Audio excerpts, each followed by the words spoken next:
Well, hello and welcome to the Radical World Podcast. My name is Jose Leal, and I'm alone by myself today, no Matt. But we do have a wonderful guest, Robert Snyder, who is in Chicago, enjoying what I'm presuming is still warm weather up there.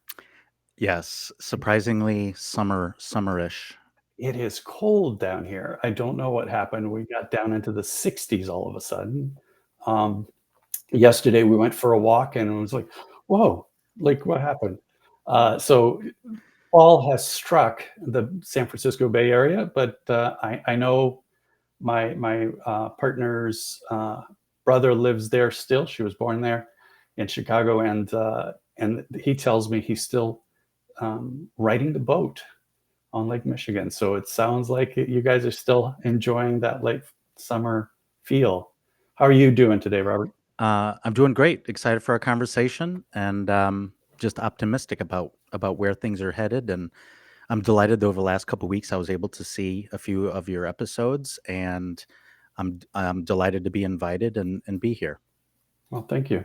Yeah, and you said the magic word there because it's about conversation. So I'm thrilled to always have the opportunity to get into conversation with someone who is um, got his fingers in the pulse of certain aspects of how we work and how our society sees and does work.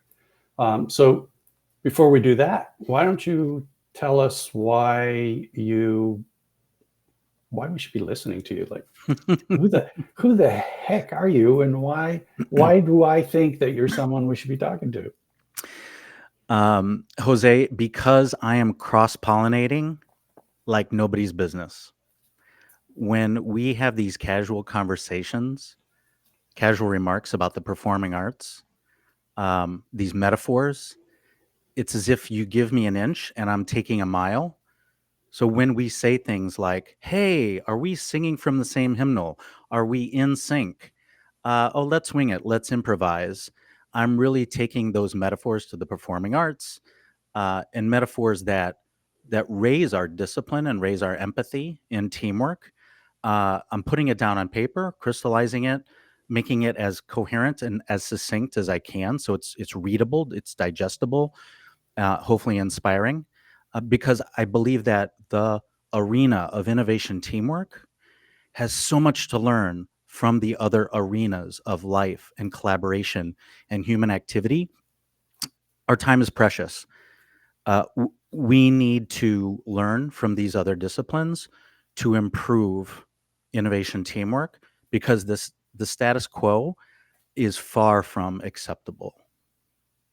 Love it, love it. But where did you come from? What brought you here?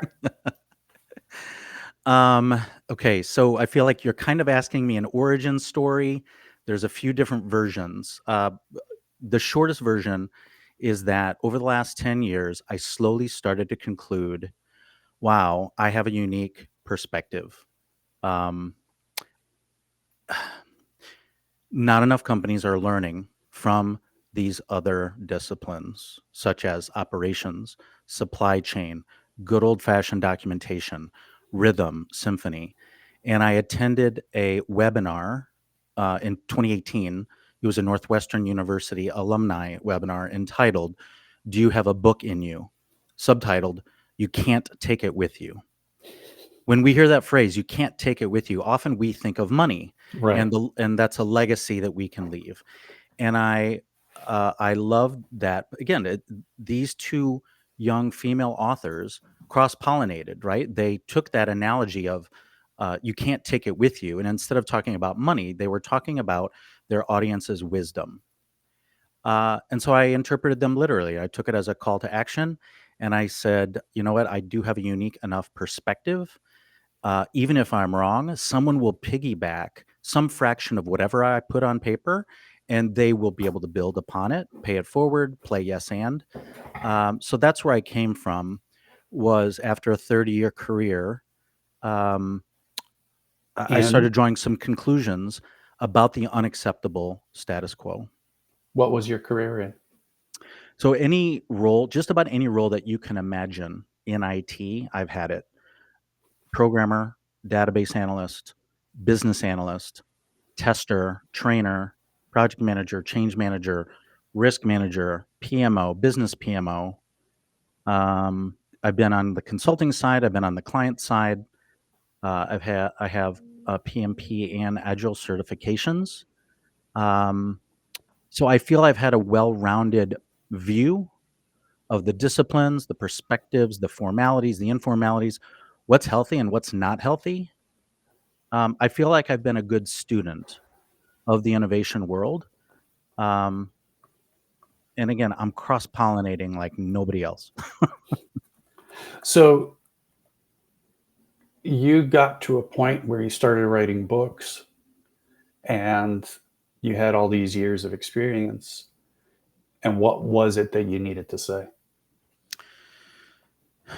I needed to, so the book's original ambition was quite low. It was simply, here are things under this umbrella of left brain. Here are things that teams are not putting on paper that they need to put on paper. Um, and the other half was, here's how the performing arts matter. This was under the umbrella of right brain. And through the editing process, my editors uh, led me to raising the ambition of the books to take a stand on Agile, um, involve culture, tackle this ever so ambiguous. It, the topic of culture is so vital, but it is so ambiguous, and I felt like I could reduce the ambiguity about shaping, reshaping, and improving culture. Um, so yeah, I'll pause there. Yeah, Is yeah, that on no. track? Well, I agree with you. Culture is often referred to, and we all sort of don't know what it really means. And when we talk about culture and creating culture, more often than not, culture is an emergent property of our behaviors. And so we can do the good things and the bad things, but culture is whatever culture is going to emerge to be. Um, so, Can I add one thing? yeah, please. So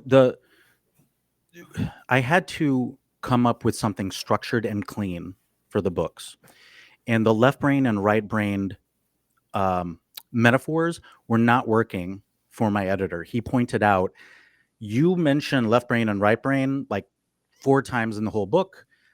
This is antiquated thinking because the neurologists are showing us how the brain is not that simple. These hemispheres oversimplify the brain. So I was already undermining my own credibility by sticking with this left brain, right brain terminology.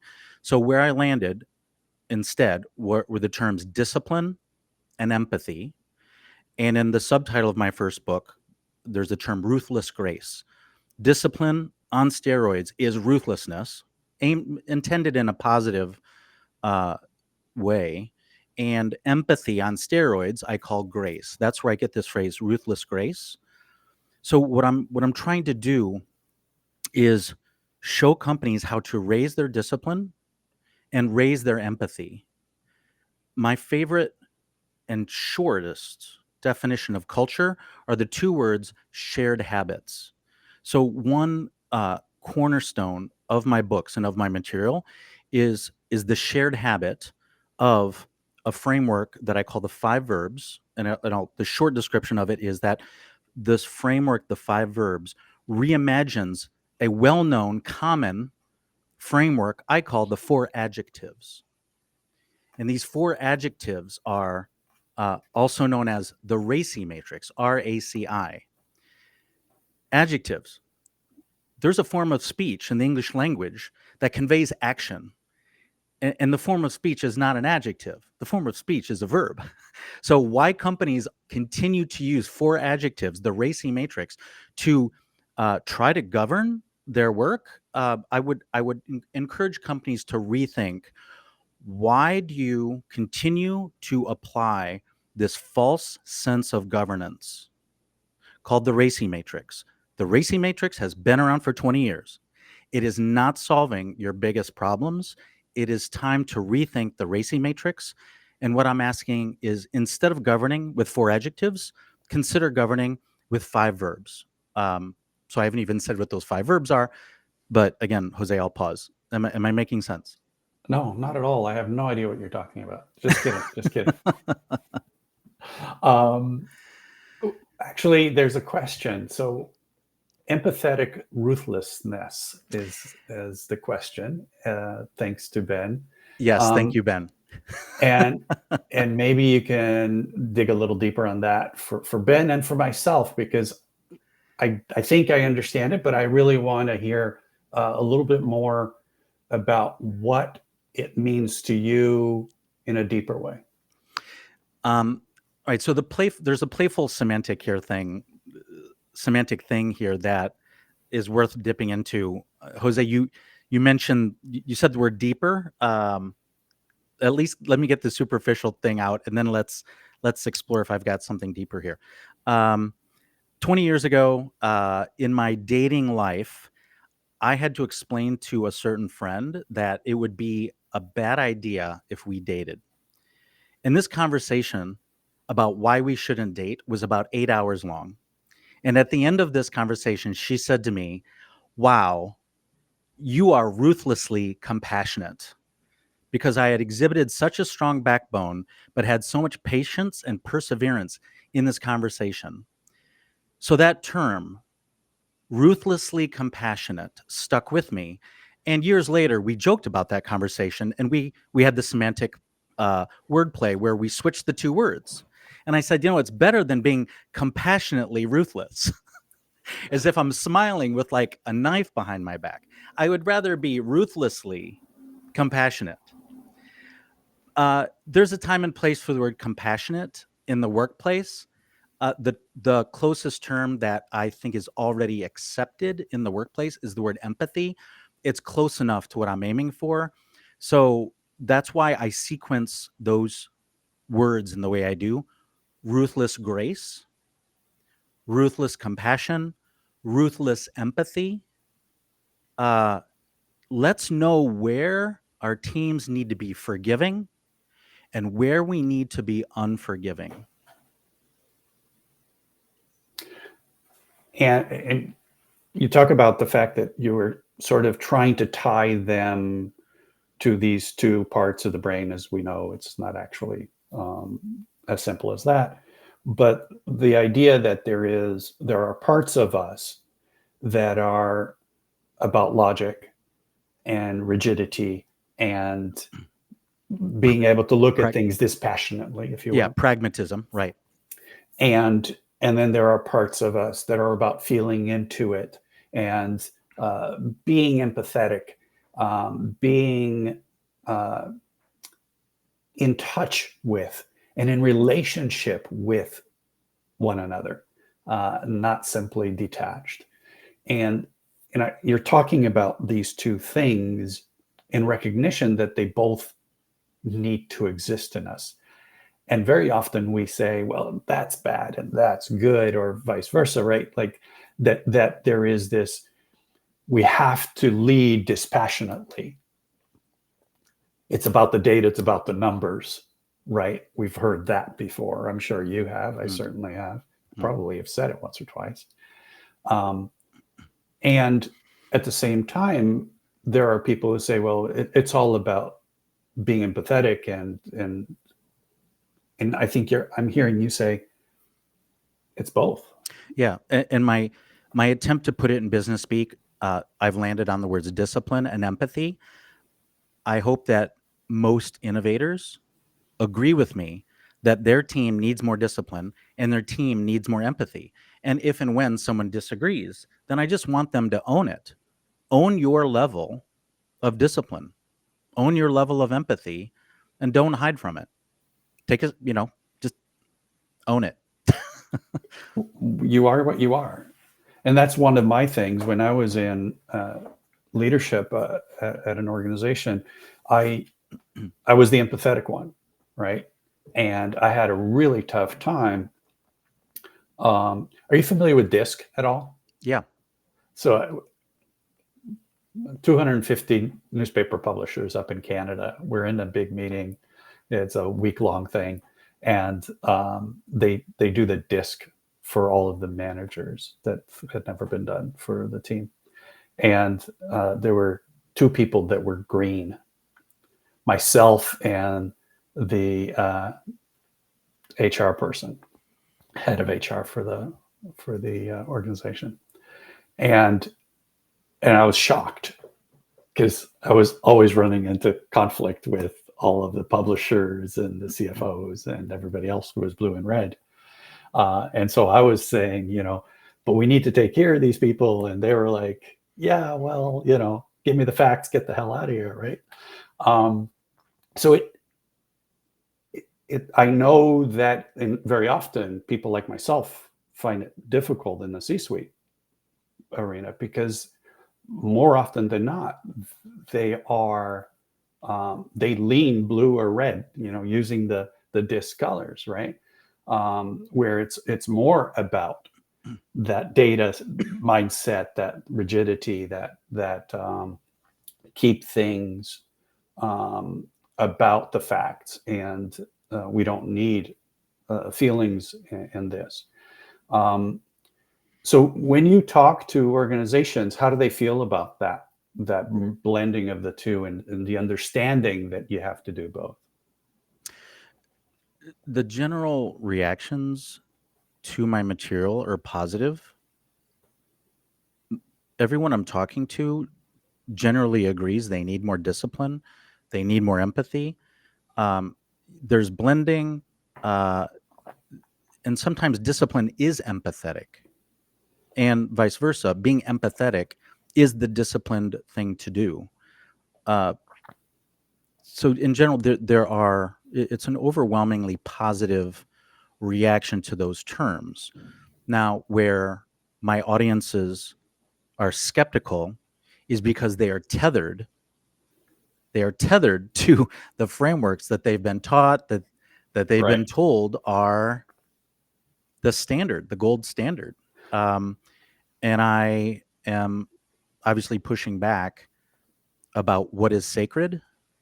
I would argue, if I may Yeah. interrupt, that not only are they tied to the standard frameworks and methodologies and so forth, they live in the sea of what we call the fiat world, right? Which is a command and control mindset that somebody's going to tell me what to do. They have to tell me what to do. And when they do, it's okay for them to be direct and harsh and create rules and policies that I must obey. And if I don't obey them, then I'm in trouble. So we're used to this organizational structure that is both hierarchical and, more importantly, the idea that, I walk into an organization right there and then I've given up my freedom. Mm. So, am I interrupting you, or I want No, no, you to no, respond? please. So this badge of command and control, it is interesting to consider who perceives uh, who is wearing the badge of command and control, where is the finger pointing, and who is uh, empowered to put the badge on. Right? So instead of the word command and control, I'm going to use the words bulletproof and invincible. And so, for example, the word agile, I consider it to be bulletproof and invincible because who doesn't want to be agile? Who wants to be labeled rigid or dinosaur or inflexible, right? No one wants to be labeled that way. So the word agile, the term, has performed much better in the marketplace than its constituents. Right. And so my work, one benefit of me calling my work Elegance is I hope it is similarly bulletproof and invincible. But unlike Agile doesn't let you opt out. I welcome you to opt out, but you opting out is signing up for VUCA, volatile, uncertain, complex, and ambiguous. And so I look forward to the adventure I've got in front of me to defend Elegance And going back to this term badge, what is the badge? Am I empowered to say, well, if you're not elegant, then you are VUCA, but lead me, follow me, or get out of the way? And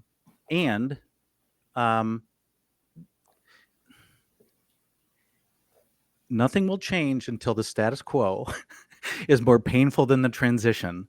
So my target audience are exasperated innovation professionals, exasperated innovation teams.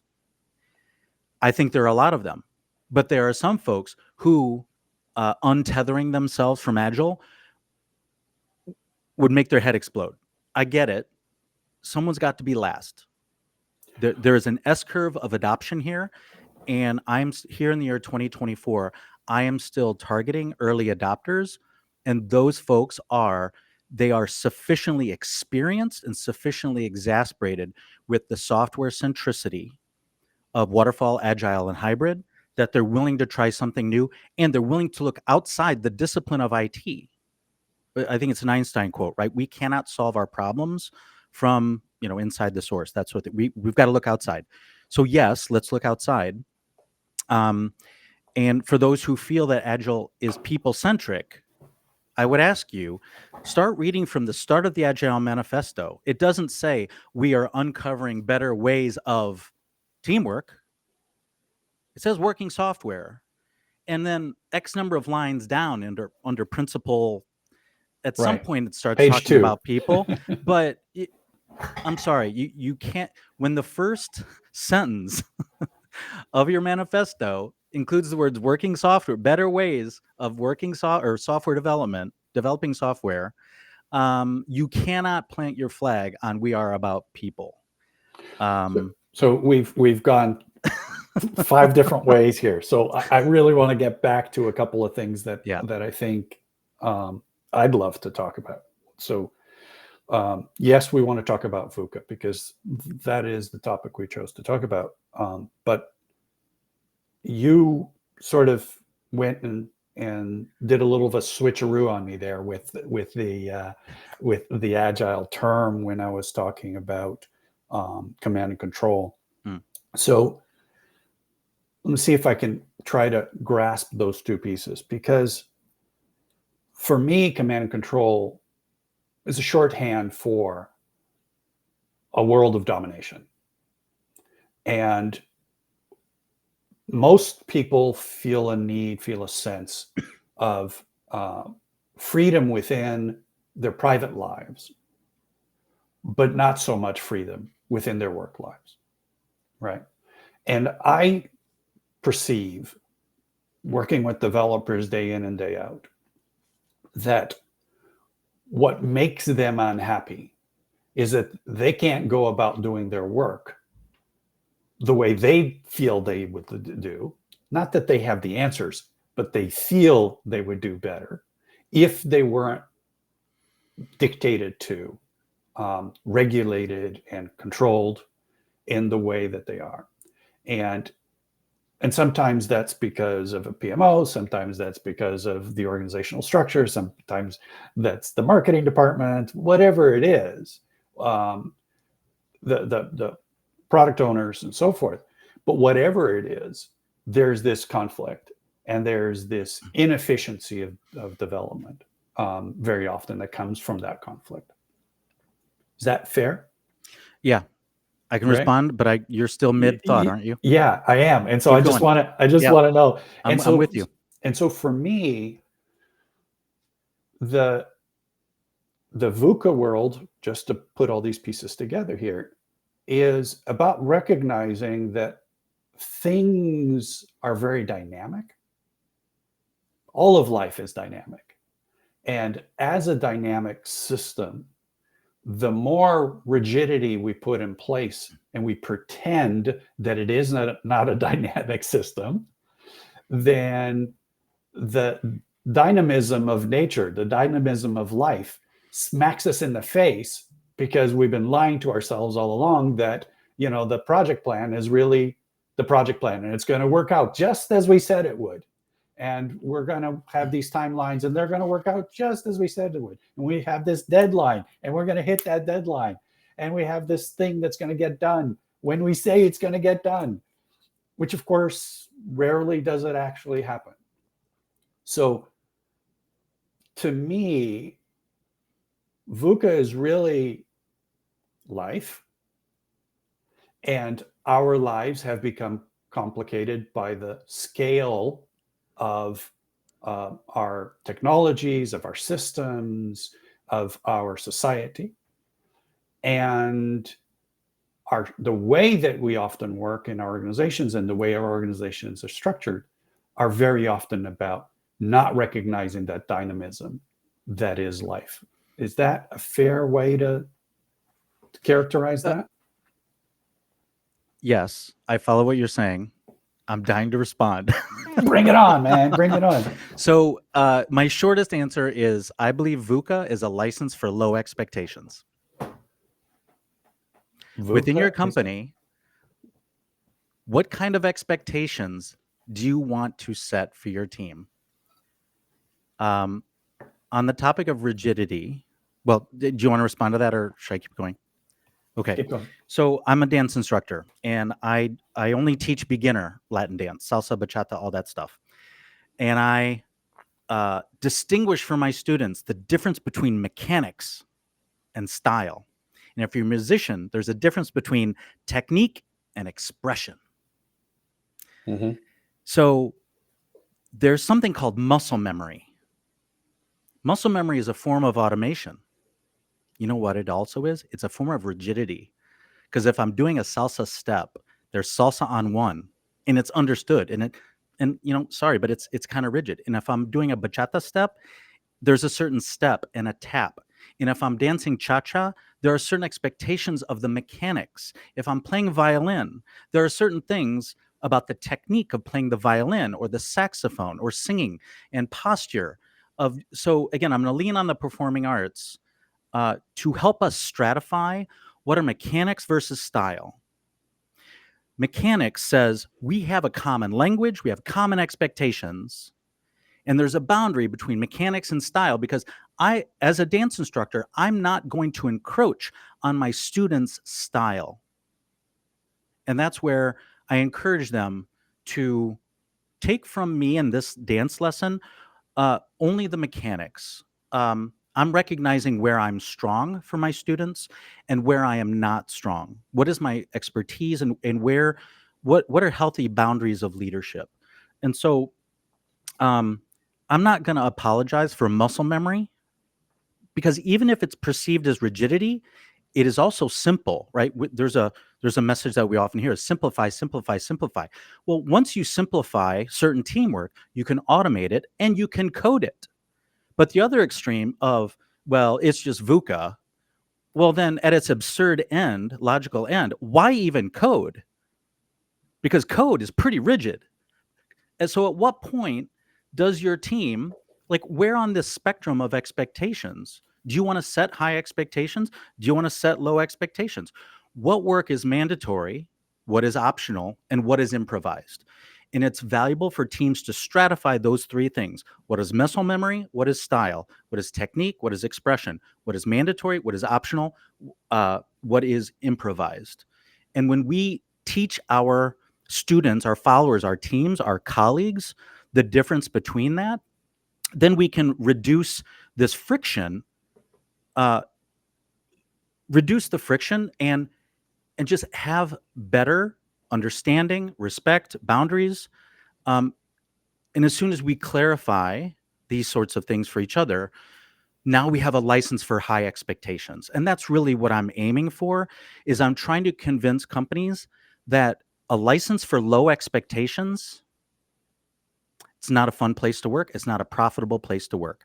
And there are clear tools where you can raise your discipline, raise your empathy. That is mechanics and style. And when we have clarity about both of these things, we have a license for high expectations. That's a place I want to be. That is a magnificent symphony. That is a magnificent factory. And so my paradigm here is I'm trying to craft an elegant, I don't want verb sprawl, I don't want 30 verbs, I don't want this noise. I want the 5 verbs, I want an elegant, and even if the word agreement If that scares someone who doesn't like the word sign off, let's hedge. Instead of a team being a kind of agreement factory, let's call it an expectation factory. And I invite people to opt in or opt out. Do you want to be an elegant expectation factory, or are you signing up for VUCA? Either is fine, but it's easy to detect what you choose to be, and it's easy for me to make you own. You're going to own whether you have whether you are shaping a culture of low expectations in VUCA, or whether you are shaping a culture of high expectations and elegance. You have just done something that very few people who have been on the podcast have been able to do, which is get me to a point where I'm not sure exactly where you're standing as far as these two things. So for me, for example, VUCA means this environment of dynamic movement within the laws of physics, within the laws of society, within the structure of life. And that within that, organizations tend to actually create more rigidity structure that ignores some of those realities of that dynamism. And the rigidity that I speak of is the types of structures, which I think you're referring to, that say, we have this control, we have that control, we know what this is, we know what that is, and we work within those that structure to then say VUCA is to some degree under control by us, which I think is the mindset of most organizations, is to not have things surprise you, to not have things be volatile, to not have things, right? And so how do we when you just said what you just said, can you put it in those terms just so that I can understand better what you're proposing here? So, Jose, I follow what you're saying, and I have no issue with what you're saying, but I'm having trouble grasping the succinct question. So the succinct question is, when you describe your sort of people-centric methodology. That's not what I heard. So that's why Okay. that's what I'm asking. I need to work harder on my messaging. Yeah. So the people-centric methodology that you were trying to speak to, Yeah. leads me to it sounded like you were excusing when you said, like, oh, I work on software if VUCA is real, right? Like, because it's always going to change.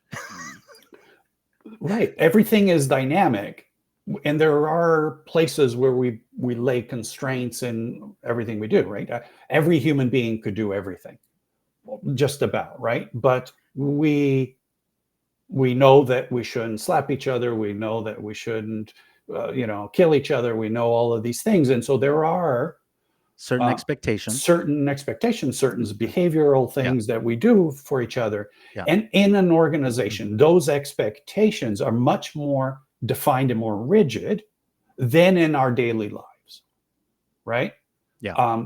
And that rigidity or formality, but keep going. Yeah, formality, rigidity. Okay. I tend to see it from having been in leadership, it's this mindset of, these are the boundaries that this team needs to work within. This is what they need to do, how they need to do it, when they need to do it. And here's the expectations that I have. And let's get, the directors and the managers and so forth down the line to be able to keep those things in check and deliver on that expectation on the whole. And all those things reject VUCA. Yes.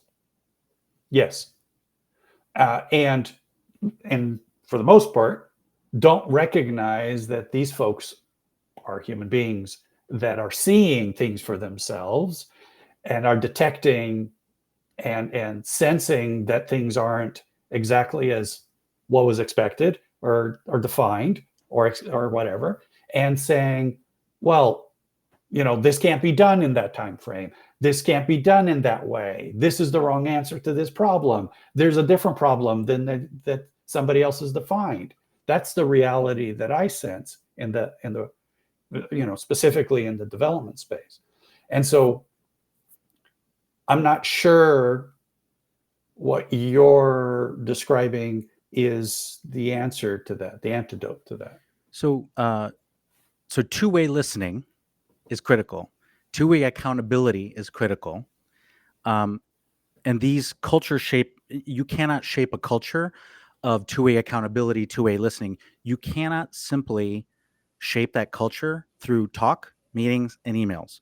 So my material formalizes and basically mandates a culture of two-way accountability and two-way listening.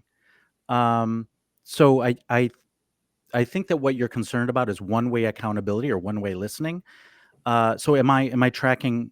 Am I tracking? I mean, that's a way to frame it. Sure. Yeah. And so again, let's lean on the performing arts. If I'm on the dance floor and I'm an experienced male dancer and I'm dancing with an inexperienced female dancer, I better be listening to her in every possible way I can be listening to her. If I'm a member of a symphony and I'm sitting next to someone who, I don't know, has a cold and is unable to sing, sorry, I'm going to change choir instead of a symphony, but they're sneezing or sniffling. I'm empathetic that, oh, we're down a soprano, we're down a tenor.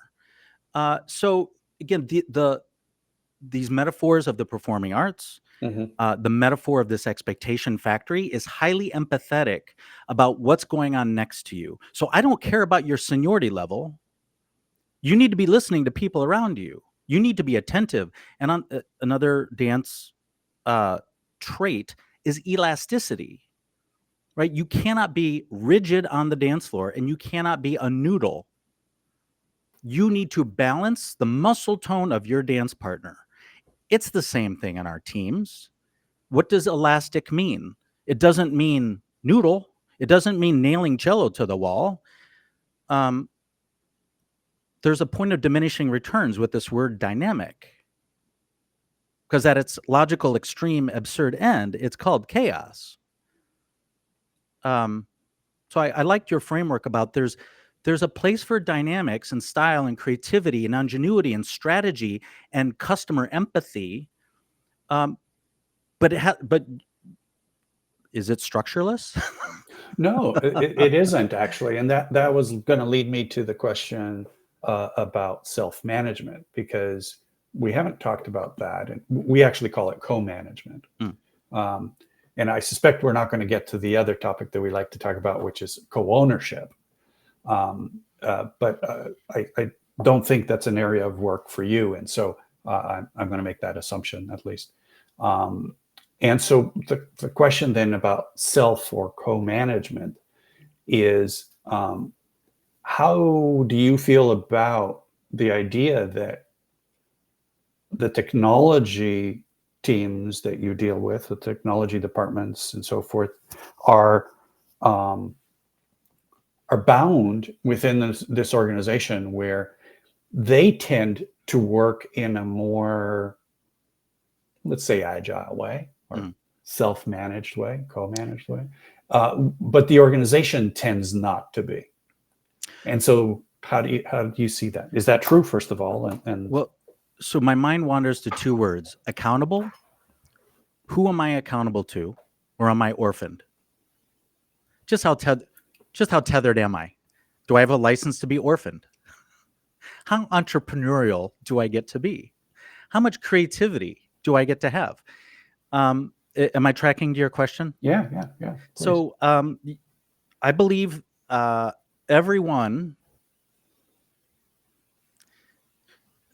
innovators need to decide, who are they accountable to? Who do they obey? What do they obey? Innovation teams are, I would like to, I'm not going to interrupt you right there because yeah, I like the idea of who do they serve rather than who do they obey yeah, personally. yeah. I'm okay with that. Obey is unnecessarily provocative, perhaps. But if I'm a designer, I need to obey what was upstream. If I'm a programmer, I need to serve what came upstream. I don't get to, the time to be creative is not way downstream in a project. You need to be, right? There's this thing called traceability. Well, are you signing up for traceability or saying thanks, but no thanks? I think those projects have a term. It's called skunk works. So if I'm a musician, I see what's on the page, but I'm going to go on my merry way and sing a descant to Queen's Bohemian Rhapsody when we're here doing Brahms or Beethoven, right? There's a time and place for creativity, and there's a time and place for accountability to the expectations that were set upstream by a customer, by a manager, by a colleague, by another department, whatever. So you have to decide, are you part of a team sport or are you playing an individual sport? And if you're not part of the symphony, karaoke is next door. And so your view is that the organizational structure that defines, we've decided we're going to go work on this project for this client, and somebody has come up with the definition of what the project is and when the timeline is and how we're going to go about it. Here's the 5 phases that we're going to take, and so on and so forth. That is the accountability piece. We have to have a sense of alignment. Fair? Mm-hmm. Whatever that is, however formal or informal, explicit or implicit. And is that something that's delivered to me, or is that something that I get to work on? Because very often, right, the PMO walks in and says, here's the project plan. Yeah. So you're tiptoeing into the topic of the awful cliche of so many business analysts, change managers, even project managers or developers. They want to be involved. They want to be involved sooner and have a say, not be, not just inherit and not be involved in the decisions. So that is a absolutely valuable problem to solve, is to involve the right stakeholders at the right time. And what I'm trying to educate my readers, my audiences on is a transparent and very visible methodology so that you can minimize feeling like you got involved late.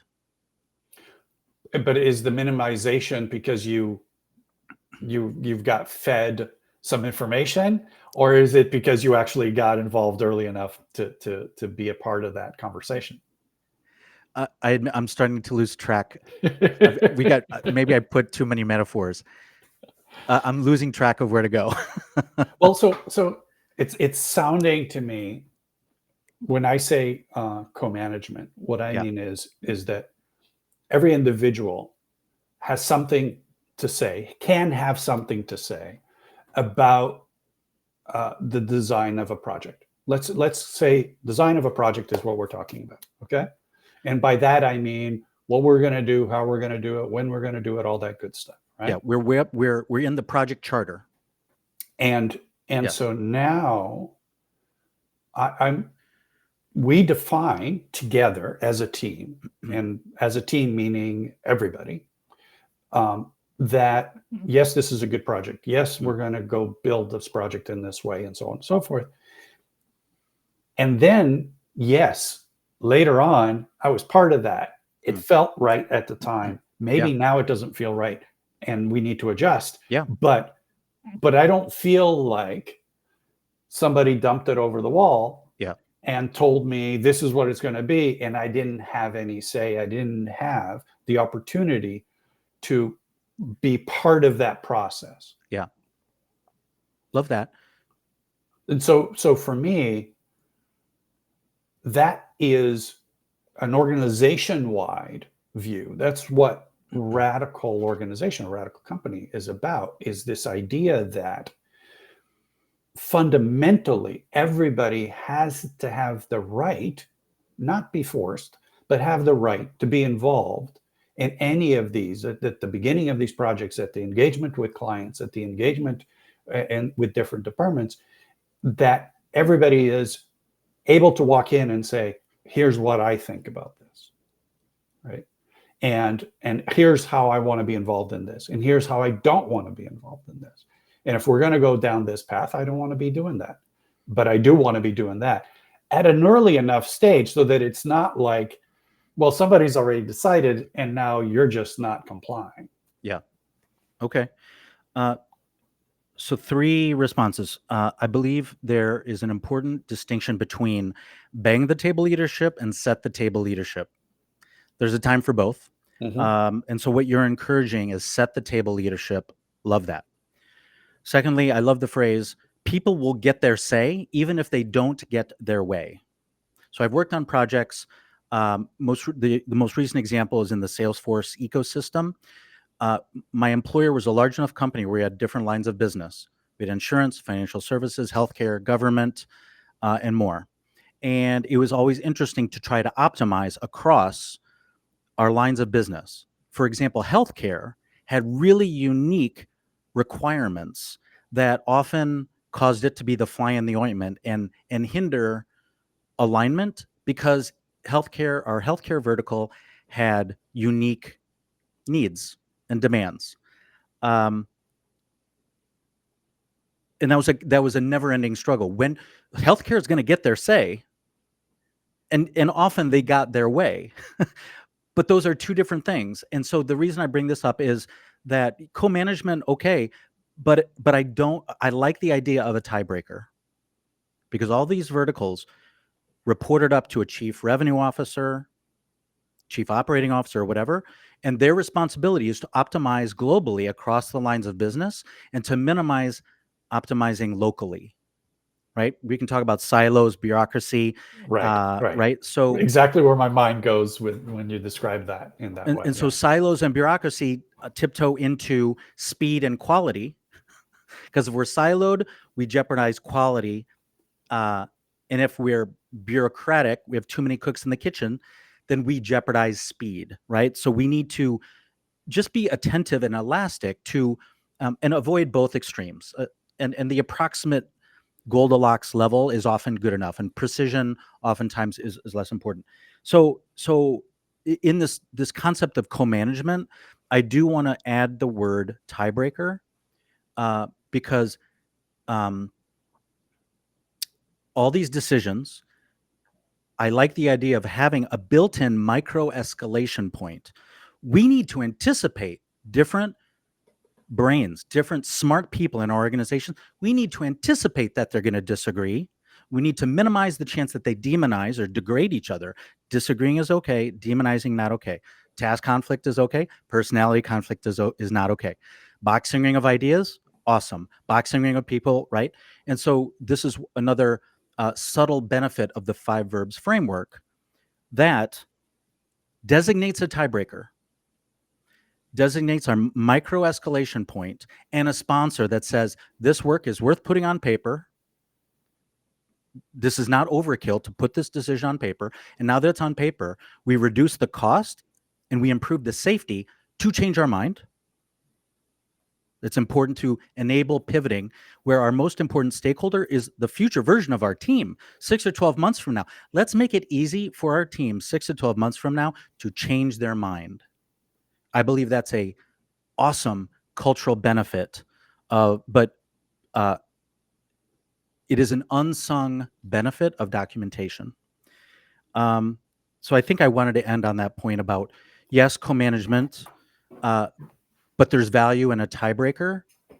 And when the work is on paper, then we have safety to change our mind, and no one is scared. We reduce being scared to change our mind. Are you familiar with liberating structures? It pops up like every 6 months. And what I have been told is this 5 verbs framework is a liberating structure by having these boundaries and you minimize noise, you unleash the potential, minimizing reinventing the wheel. And it's muscle memory.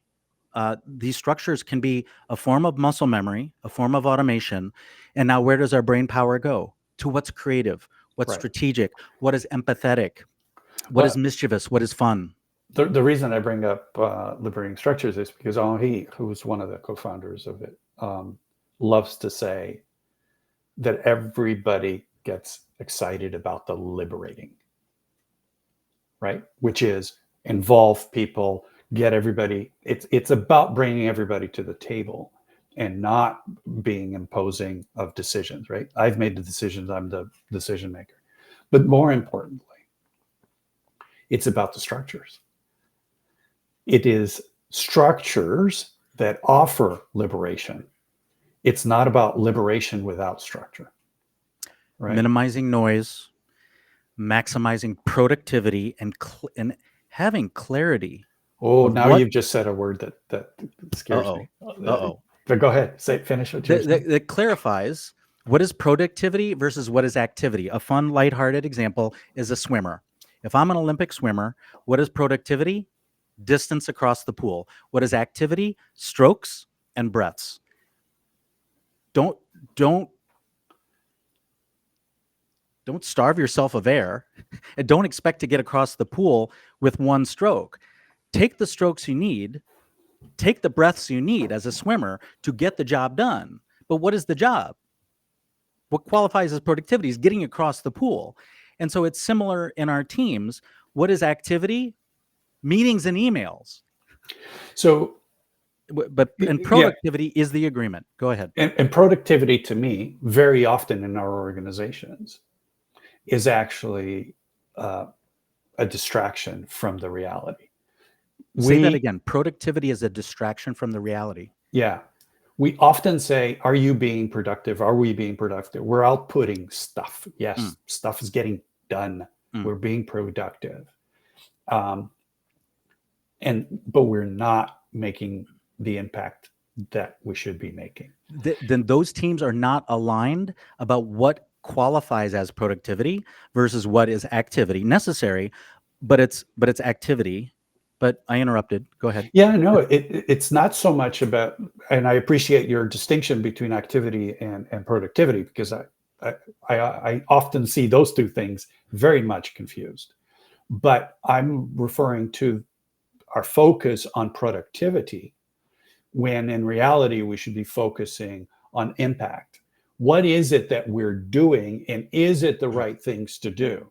Because we can often be very good at achieving our productivity targets, but all too often our productivity targets are not serving the stakeholders, and they're not serving the people that they're supposed to be impacting in an effective way. Then you had the wrong assignments.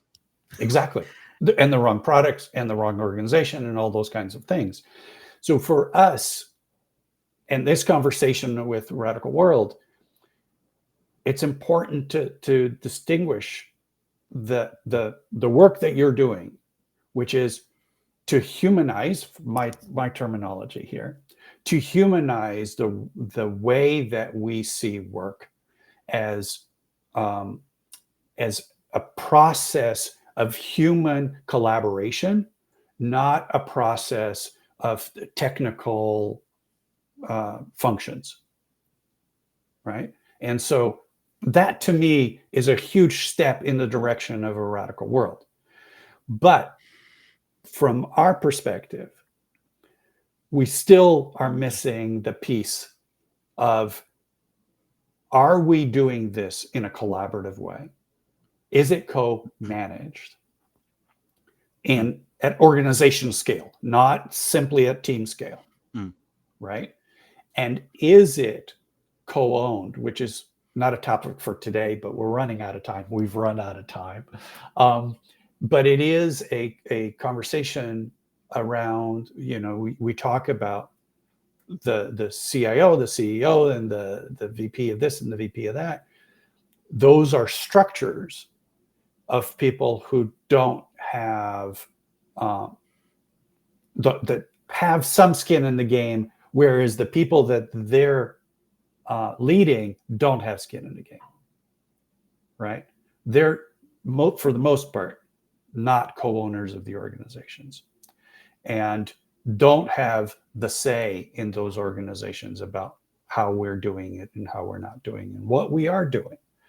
Because we not only have to be good at doing what we are doing, productivity, we also have to do the right things.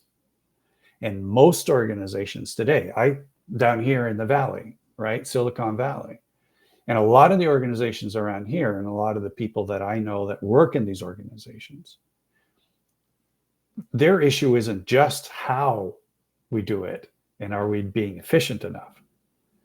Their issue is, what are we doing? And are these organizations doing the right things? Mm. And I know that Robert, that's not a conversation that you have or necessarily part of the work that you're doing, but it is for us. It is. Again, I'm respecting our time constraints today. Yeah. It is because the methodology, the material that I'm proposing is extremely scalable. Just because you're at a certain seniority doesn't mean this is less relevant. You may just be upstream, but your work. So I am promoting forced collaboration, or opting out and saying, you know what, this bit of work, it's not collaborative, but I want you to own every piece of work and distinguish, this is collaborative, this is not collaborative, this is collaborative, this is not collaborative. And I'm aiming to maximize the ease and the transparency, the simplicity of synchronizing all those expectations, minimizing surprises. So it is about forced collaboration. If you want to be part of this symphony, please stay. And if you don't, karaoke is next door. Do you consider business? Do you consider business a team sport?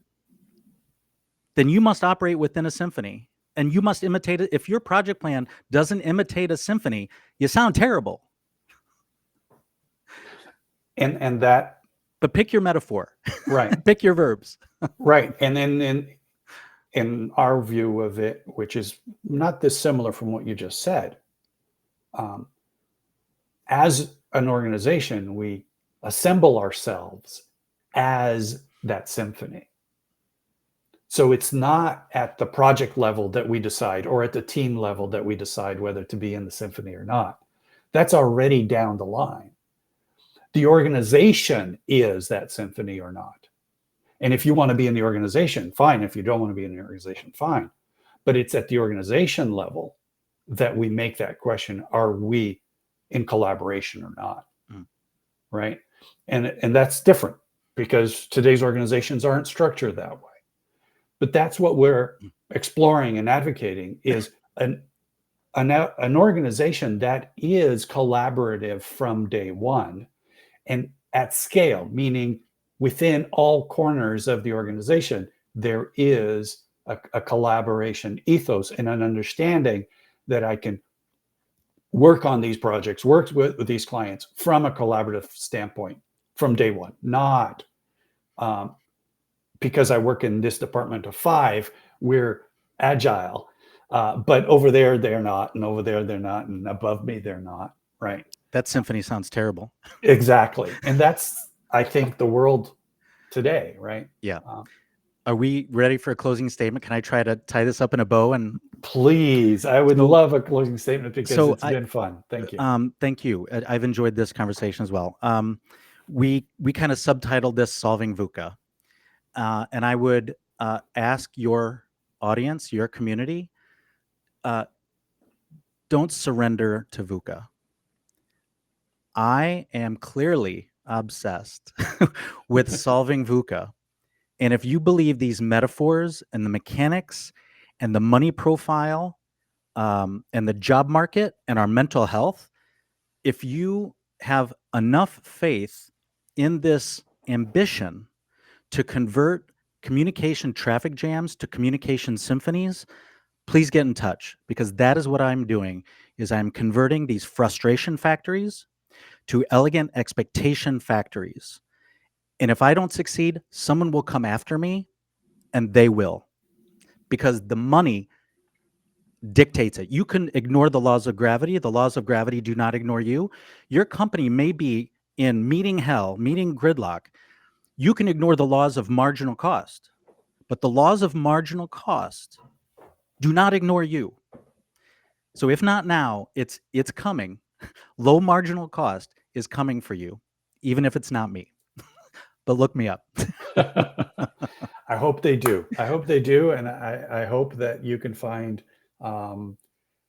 clients that need to understand that it is about collaboration, because that is the future of work at whatever scale we choose to work on.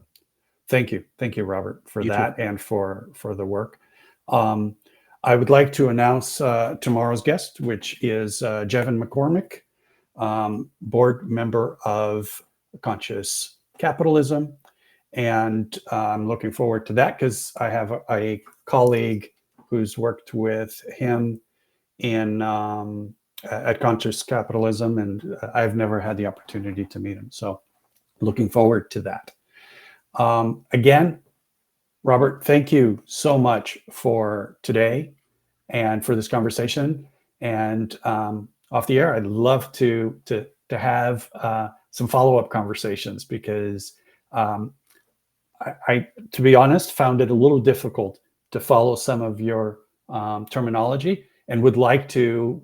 My suspicion is there's stuff there that would be interesting to learn from, and to possibly bring into our understanding of how this radical world is going to unfold. So appreciate all of that work and the stuff that you're doing. Cool. Thank Yeah. you. Same. Cheers. Cheers.